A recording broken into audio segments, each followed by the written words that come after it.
Ni outer layer dia lah. Okay, yang tadi inner layer, ni outer layer lah, ataupun dia punya flysheet.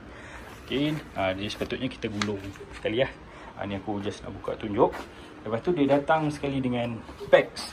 Bag ni lah, ada packs. Okay, packs dia ni didatangkan dengan yang aku dapat lah. Yang aku dapat sebanyak 70 batang packs. Ada 70 batang packs. Aku asingkan ni sebab aku nak cuci, aku tak cuci lagi. Jadi nak bersihkan sikit. Yang ni yang tak guna. So dia datang total yang aku dapat 70. Aku dalam manual dia tak ada tulis berapa spesifik pack yang dia bagi. Tapi aku rasa dia memang bagi lebih pun, dia bagi 70. Aku kira ada 70 lah.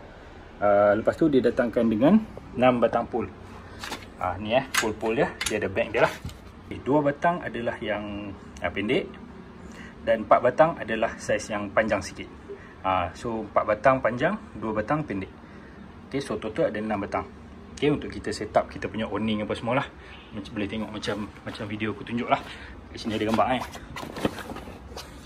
sini ada gambar. So pole ni panjang, pole ni dia rendah sikit.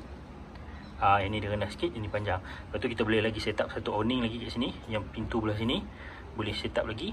Yang itu pole yang panjang juga. Okey, jika ada sebarang pertanyaan ke apa-apa, mungkin hampa boleh tinggalkan komen dekat bawah. InsyaAllah nanti aku akan jawab video-video yang dalam video yang seterusnya. Bye-bye.